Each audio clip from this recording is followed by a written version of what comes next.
السلام علیکم ورحمۃ اللہ وبرکاتہ۔ میں ہوں حفیظ احمد۔ اس چینل پر ہم بات کرتے ہیں صراط مستقیم کی، جسے سمجھنے کے لیے ہم آغاز کر رہے ہیں سورہ الفاتحہ سے۔ اس کا پہلا درس شعوری ایمان 3 آیات پر مشتمل ہے۔ اعوذ باللہ من الشیطان الرجیم، بسم اللہ الرحمن الرحیم۔ الحمد للہ رب العالمین، الرحمن الرحیم، مالک یوم الدین۔ صدق اللہ العظیم۔ تمام شکر، تمام تعریف اللہ رب العالمین کے لیے ہے، جو تمام جہان والوں کا رب ہے، جو کہ رحمان اور رحیم ہے، جو کہ بدلے کے دن کا مالک۔ ان 3 آیات مبارکہ کو ہم سلسلہ وار سمجھتے ہیں اور اس کا منطقی ربط بھی جانتے ہیں۔ آیات کا منطقی ربط یا کسی چیز کا منطقی ربط جب آپ سمجھ جاتے ہیں تو آپ کو صحیح فہم حاصل ہوتا ہے۔ منطقی ربط کا مطلب ہے بات کو ٹکڑوں میں نہیں، پوری کہانی میں دیکھنا۔ منطقی ربط وہ چیز ہے جو نصیحت کو گہرائی میں بدل دیتا ہے اور غور و فکر کو صحیح راہ پر لے آتا ہے۔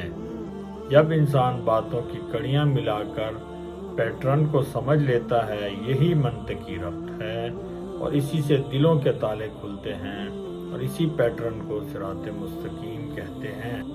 خدا کا واضح اعلان اپنی بابرکت اور لاریب کتاب میں کہ اس کائنات کا بنانے والا میں ہوں اور چلانے والا بھی، اس آیت مبارکہ سے الہاد کی جڑ کٹتی ہے، اور اس پر گواہی انسانوں کی اکثریت اس خدا کا شکر بھی ادا کرتی ہے، اور یہ شکر 3 طرح سے انسان ادا کر رہا ہوتا ہے۔ ایک شعوری طور پر شکر، جو خدا کے فرما بردار بندے ہیں وہ ہر حال میں شکر ادا کرتے ہیں۔ غیر شعوری شکر، جن کو جب نعمت ملے، کوئی اچھائی ملے، کوئی بہتری انہیں نصیب ہو جائے، کوئی معاملہ اچھا ہو جائے تو وہ شکر ادا کرتے ہیں۔ یہ درمیانے قسم کا شکر ہے۔ ان کا معاملہ یہ ہوتا ہے جب ان کے اوپر مصیبت پڑتی ہے تو یہ واویلا بھی مچاتے ہیں۔ اور تیسرا شکر وہ ہے جو ہر عام انسان ہر وقت ادا کرتا رہتا ہے، چھوٹی سی بھی اس کو نعمت ملے دل سے شکر ادا، یہ جبلتی شکر ہے کہ اندر سے شکر ادا ہوتا ہے۔ سورہ الفاتحہ کی پہلی آیت پر ہم غور و فکر کرتے ہیں تو ہمیں شکر کی اہمیت کا اندازہ ہوتا ہے۔ اس شکر کی اہمیت کو ہم سورہ ابراہیم کی آیت نمبر 7 سے بھی سمجھ سکتے ہیں۔ لَإِن شَكَرْتُمْ لَأَزِيدَنَّكُمْ وَلَإِن كَفَرْتُمْ إِنَّ عَذَابِي لَشَدِيدٌ۔ اگر تم شکر ادا کرو گے تو میں زیادہ دوں گا، اگر تم نے ناشکری کی تو میرا عذاب بھی شدید ہے۔ اس آیہ مبارکہ میں شکر کا لفظ نعمتوں کی قدر کے لیے استعمال ہوا ہے، اور ناقدری کو کفر سے تعبیر کیا گیا ہے۔ یعنی اگر کوئی شکر ادا نہیں کرتا تو وہ کافر نعمت ہے، جس کی سزا ہے۔ کیونکہ ان 3 آیات مبارکہ میں سے تیسری آیت میں حساب و کتاب کا ذکر ہے، تو اگر کوئی نعمتوں کی قدر نہیں کرتا، یعنی اپنا اختیار صحیح استعمال نہیں کرتا، اس کی یہ روش نادانی، کم فہمی کی وجہ سے ہے۔ مگر سورۃ الدہر میں واضح طور پر اس ناشکری کی روش کو کفر قرار دیا گیا اور شکر گزاری کو ہدایت سے جوڑا گیا، اور بہتر انجام کی خبر دی گئی۔ بصورت دیگر یعنی ناشکری آخرت کی سخت سزا ہے۔ ناشکری اصل میں خدا کو خالق، مالک، رازق نہ ماننا یا اس حوالے سے اہمیت نہ دینا ہے۔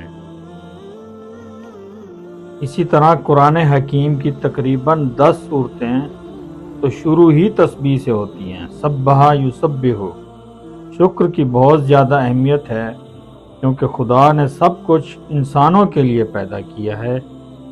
البقرہ آیت 29۔ هو الذی خلق لکم ما فی الارض جمیعا، اس نے پیدا کیا تمہارے لیے زمین میں سب کا سب۔ اصل میں اس پہلی آیت اور شکر پر زور اس لیے دے رہا ہوں کہ ہم شکر تو ادا کرتے ہیں مگر ہمیں سمجھ نہیں آ رہی کہ ناانصافی، تکبر، ظلم وغیرہ کرنے والا بھی اسی رب کا شکر ادا کر رہا ہے، اور جس کے ساتھ ناانصافی ہو رہی ہے وہ بھی اسی رب کا شکر ادا کر رہا ہے، اور یہ دونوں گروہ ایک دوسرے سے ناراض بھی ہیں، لڑتے جھگڑتے بھی ہیں، مگر کبھی انہیں دوسرے پر زیادتی کرتے ہوئے ترس بھی نہیں آتا، بلکہ جو کچھ ہم اپنے لیے پسند نہیں کرتے کہ ہمیں استعمال نہ کیا جائے، ہمارا حق ہمیں صحیح طور پر ملے، وہی کام ہم دوسرے کے لیے پسند کرتے ہیں یا خاموش رہتے ہیں۔ شکر کی گفتگو کا رزلٹ نگالے بغیر کچھ پوائنٹس ذہن میں رکھتے ہوئے الرحمن الرحیم کی طرف جاتے ہیں۔ وہ پوائنٹس کچھ یوں ہیں۔ نمبر 1، خدا خالق، مالک، رازق کائنات۔ نمبر 2، انسانوں کی اکثریت اس خدا کا شکر ادا کرتی ہے۔ نمبر 3، شکر کی اہمیت زیادہ ملنے کی امید، ناشکری سزا۔ شکر اگر کوئی نہیں کرتا تو وہ خدا کی نظر میں کافر نعمت ہے، لغوی معنی کے اعتبار سے۔ نمبر 5، اگر اسے ہدایت حاصل ہے، مسلمان ہے، کلمہ گو ہے، اور اسے اپنے اس ناشکری کی روش کا اندازہ نہیں تو سخت سزا کا اندیشہ ہے۔ نمبر 6، اچھے برے، صحیح و غلط، ظالم و مظلوم سب اسی خدا کا شکر بھی ادا کر رہے ہیں۔ نمبر 7، کاروبار دنیا داری کے نام پر طاقتور ہو یا کمزور ڈنڈی مارنے میں لگے ہیں، خاص کر طاقتور طبقہ۔